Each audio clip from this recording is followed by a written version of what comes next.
प्रभु श्री राम अपने दिव्य मंदिर में विराजमान हो गए हैं और लाखों भक्तों को रोजाना दर्शन भी दे रहे हैं। और आज भी ऐसे असंख्य राम भक्त हैं जो प्रभु श्री राम के दर्शन को प्यासे हैं। जिस प्रभु श्री राम के लिए लाखों नैन आज भी तरस रहे हैं, उस प्रभु को बनाने वाले और बनाने में अहम भूमिका निभाने वाले सुर मधुर शास्त्री जी हमारे साथ मौजूद हैं। हम उन्हीं से जानेंगे कि बालक स्वरूप भगवान श्री राम के मंदिर में बनाने के लिए, उनकी प्रतिमा बनाने के लिए कितनी योगदान उन्होंने दिया और क्या क्या भाव रहा उस समय। महाराज जी, भगवान श्री राम लला बालक स्वरूप में विराजमान है राम मंदिर में, उनको बनाने में कितनी अहम भूमिका आप लोगों की रही है और क्या मन में भाव रहता था उस समय? सभी को जय सिया राम। अहम भूमिका तो हमारे पास इतनी रही कि हम भगवान के सेवा में लगातार लगे रहे। यह उनका हमारे ऊपर बहुत उनकी कृपा थी। और जो आप सहयोग की बात कर रहे हैं, तो कार्य तो किया अरुण योगराज जी ने। हम लोगों ने सिर्फ उनके मनोबल को कभी गिरने न दें, इसका हमने प्रयास किया। श्री राम जन्मभूमि तीर्थ क्षेत्र ट्रस्ट ने इस योजना में हमको और अखिलेश तिवारी को साथ में लगाया था और हम लोगों ने अपने आप को भगवान के चरणों में समर्पित करके इस भाव से कार्य किया कि जिस प्रकार से भगवान की शिविर की रक्षा कोई सैनिक करता है, बस उसी प्रकार से हमने चौकसी रखी और उनके निर्माण कार्य में कोई बाधा उत्पन्न न हो, कहीं भी कोई भी ऐसा क्षेपक ना आए कि उनका कार्य योगराज का बाधित हो। बस इतनी चिंता हमने की। हाँ, लेकिन यह सौभाग्य जीवन का वास्तव में है कि भगवान के स्वरूप को हमने गढ़ते बनते देखा है। अरुण योगराज की तपस्या को हमने अपनी आंखों से देखा है।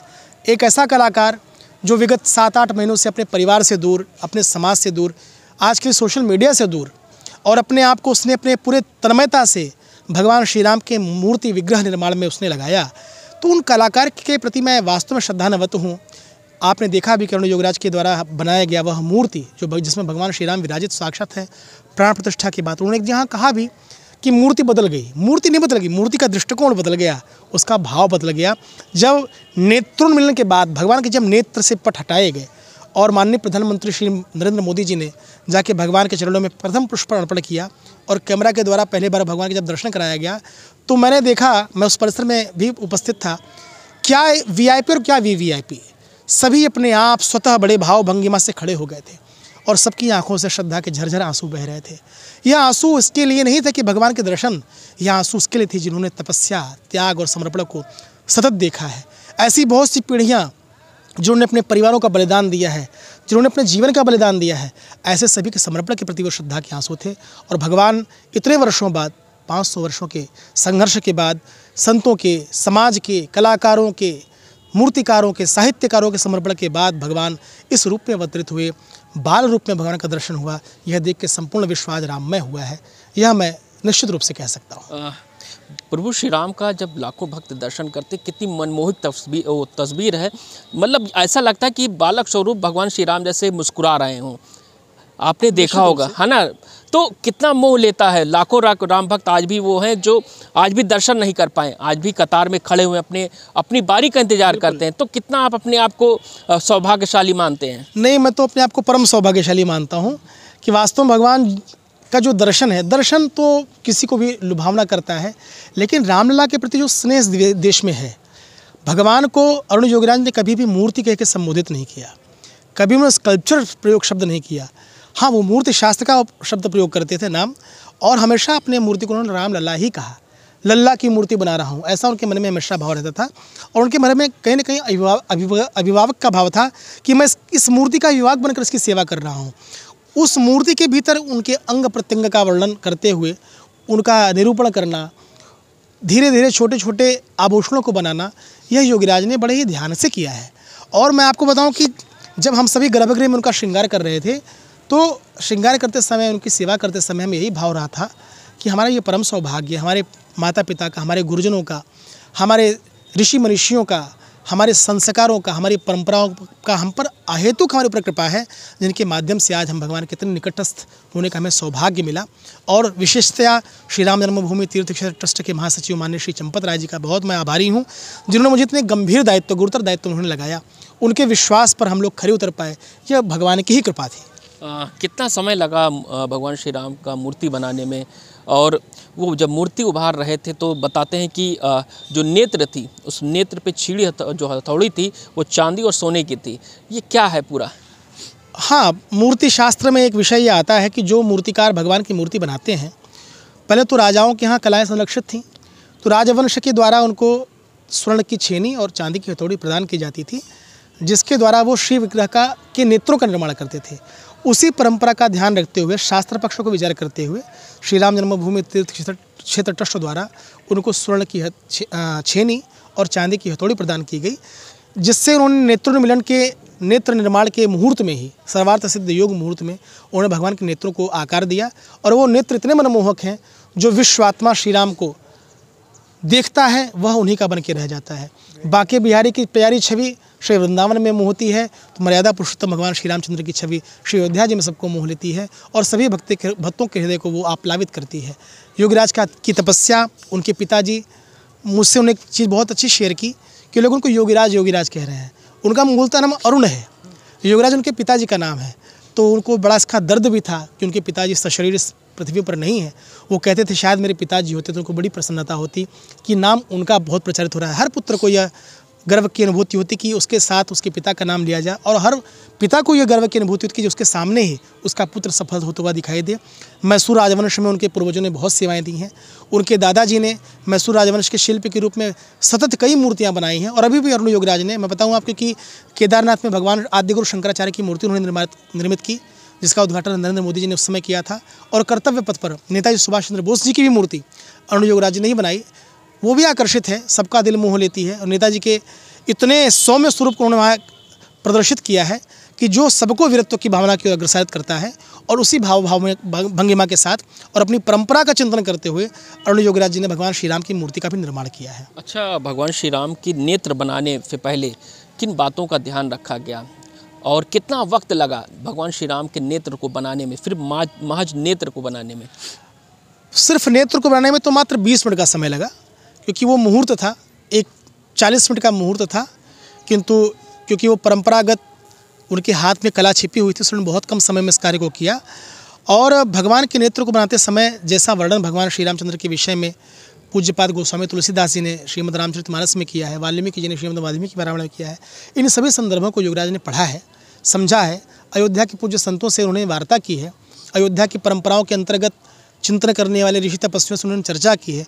तिलक और नेत्र का काम बहुत ही ज़्यादा जिम्मेदारी का काम था। भगवान का तिलक भी रामानंदाचार्य परंपरा के अंतर्गत लगे, इसके लिए हमने कुछ संतों से चर्चा की, वार्ता की। उन संतों से चर्चा वार्ता करने के बाद और ट्रस्ट के द्वारा उसको निर्देशित करने के बाद ही उन्होंने तिलक का कार्य किया, और तिलक के बाद ही नेत्र का कार्य किया। नेत्र बनाते समय उन्होंने ये ध्यान रखा था कि यह नेत्र सर्वसमानवेशी होना चाहिए, समदर्शी होना चाहिए, ताकि भगवान को कोई किसी भी छोर से देखे तो उनको लगे कि भगवान उन्हीं को देख रहे हैं। इसका विशेष उन्होंने ध्यान रखा। बताते हैं कि जब भगवान बालक रूप की प्रतिमा जब बनाई जा रही थी तो वानर राज हमेशा आते थे दर्शन करने, और वो साक्षात आज भी जब प्रभु श्री राम अपने मंदिर में विराजमान हुए तो उन्होंने लगभग 10 मिनट तक प्रभु श्री राम के चरणों में बैठे रहे और किसी को डिस्टर्ब भी नहीं किया। तो क्या मानते हैं कि वानर राज आज भी प्रभु श्री राम के दर्शन करने आते हैं, बनने से लेकर के विराजमान होने तक की? निश्चित रूप से श्री हनुमान जी की बड़ी कृपा है अयोध्या जी के ऊपर। हनुमान जी ही अयोध्या के रक्षक हैं। तुम रक्षक काहू को डरना, उनकी रक्षा और उनकी कृपा से ही अयोध्या आज भी कई वर्षों के बाद और कई संघर्षों के बाद भी आज अयोध्या अपने गौरव के साथ खड़ी है। यह श्री हनुमान जी की कृपा है, और जहाँ जहाँ राम जी होंगे वहाँ वहाँ हनुमान जी तो होंगे ही होंगे। निश्चित रूप से श्री हनुमान जी महाराज दर्शनाभिलाषी होकर के अपने पूज्य राघव के स्वागतार्थ खड़े थे, और मूर्ति शेड जहाँ था, जहाँ पर शेड का कार्य चल रहा था, प्रतिदिन सायंकाल एक वानर आकर के ठीक 4:30 से 5:30 बजे के बीच में सायंकाल वो अपने आप वो दरवाजे को धक्का देते थे और खड़े होकर के दर्शन करके कि कार्य कैसा चल रहा है। मुझे तो भाव जो आया कि वो प्रतिदिन निरीक्षण करने आते थे कि कार्य कितनी गति तक पहुंचा, कितने स्तर तक पहुंचा, और बिना कुछ परेशान किसी को किए शांति से वो चले जाया करते थे। लेकिन ये क्रम प्रतिदिन चलता रहा, यह आश्चर्य की बात थी। और मंगलवार के दिन 22 तारीख को मंदिर जो है राष्ट्र को समर्पित हुआ। 23 तारीख को मंगलवार के दिन, जिस दिन अतिशय यहाँ जनसंख्या भारत की यहाँ आ गई थी दर्शन करने के लिए, उस समय सायंकाल का समय था। एक वानर दक्षिणी द्वार से श्री गर्भगृह तक आया, और आने के बाद वो प्रभु चरणों में बैठ गए। लोगों ने बहुत भगाने का प्रयास किया, लेकिन वो भागे नहीं। फिर वो अपने आप उतर के उत्तरी द्वार की तरफ बढ़े। उत्तरी द्वार की तरफ बढ़े तो द्वार बंद था।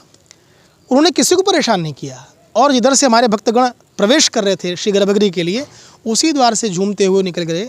फिर कहाँ गए कुछ पता नहीं।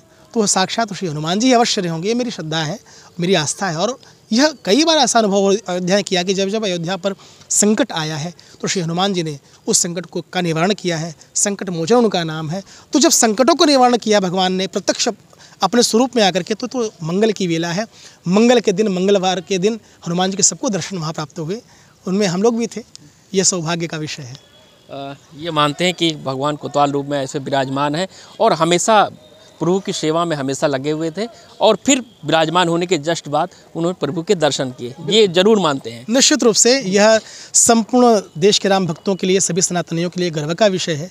आप समझिए वो क्षण कैसे कोई भूल जाए जब अयोध्या की गलियां खून से लथपथ थीं। दर्द वो नहीं था कि हमने समर्पण किया, प्रसन्नता ये थी कि उन समर्पण किए, उन खून का उस दिन कर्ज उतरा। आपने भाषण सुनते हुए प्रधानमंत्री जी ने कहा, कुछ तो रह गया होगा, हमसे कमी, हमसे कुछ रहेगी कि भगवान को आने में इतना समय लगा। वो कुछ की तपस्या उस दिन पूर्ण हुई। सहस्त्रों नेत्र उस दिन सजल थे, सभी अपने भाव से भरे हुए थे और सभी अपने राघवेंद्र सरकार के एक छवि पाने के लिए सभी आकुल थे। क्या ऋतंभरा जी, क्या उमा भारती जी, क्या साध्वी निरंजन ज्योति जी, पूजनीय अशोक जी के परिवार से भी वहाँ लोग आए थे। आपको बताएं कि कार सेवकों के परिवार से हमने पूनम दीदी को वहाँ पाया, जो शरद कोठारी और राम कोठारी जी की बड़ी बहन थी। उनके भाव को देख के लग रहा था कि आज उनकी आत्मा को भी तृप्ति मिली होगी कि जिन राघवेंद्र की मुक्ति के लिए प्राण प्रतिष्ठा के समय हर राम भक्त जो मौजूद थे सबकी आंखें भर गई थी। निश्चित रूप से क्या कलाकार, क्या साहित्यकार, क्या काव्यकार। सोनू निगम जी थे, अनुराधा पौडवाल जी थी, मालिनी अवस्थी जी थी, सभी रो रहे थे। और रो इसलिए रहे थे, वो प्रसन्नता के क्षण थे कि आज हमारे राघव इतने वर्षों बाद, टेंट के बाद वैकल्पिक व्यवस्था में भगवान रहे। सर्दियों में हम लोग अपनी रक्षा कर लेते हैं, भगवान की रक्षार्थ हमको चिंतन करना पड़ता था। और ये गौरव का विषय था कि 22 जनवरी को, जिस दिन कुर्म द्वादशी का दिन था, भगवान का एक अवतार कुर्म के रूप में हुआ, जिनके पीठ पर रखकर मंदराचल पर्वत के द्वारा समुद्र मंथन का कार्य निष्पादित हुआ था। उस कुर्म द्वादशी के दिन पूज्य गणेश्वर द्रविड़ जी गुरु जी की अध्यक्षता में, पूज्य चंपत राय जी की उपस्थिति में, पूज्य गोविंद देवगिरी जी के सहयोग से यह इतना महत्वपूर्ण ऐतिहासिक कार्य संपन्न हुआ। अयोध्या के साथ ही संपूर्ण विश्व के लिए गौरव भर देने वाला विषय है। विश्व का ऐसा कोई कोना नहीं है जो राम के तत्व और राम के प्रभाव से छुटा हुआ हो, इसलिए यह सबके लिए गौरव का विषय है। तो आपने सुना शास्त्री जी का साफ कहना है कि प्रभु श्री राम की उस बाल स्वरूप प्रतिमा को बनाने के लिए कितना उन्होंने सहयोग दिया, और भगवान श्री राम लला के बाल स्वरूप प्रतिमा को जब निखारा जा रहा था तो उस समय हर किसी की आंखें भर आती थी।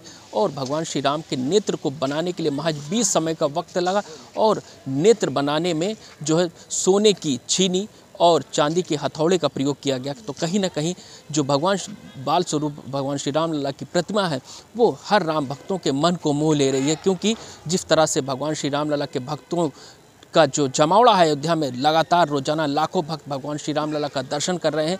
तो ऐसे असंख्य राम भक्त हैं जो अभी प्रभु श्री राम के नयन को प्यासे हैं, उनके दर्शन को प्यासे हैं। तो हर राम भक्त की इच्छा है प्रभु श्री राम के मंदिर में दर्शन करें। अयोध्या से एबीपी न्यूज़ के लिए ऋषि गुप्ता।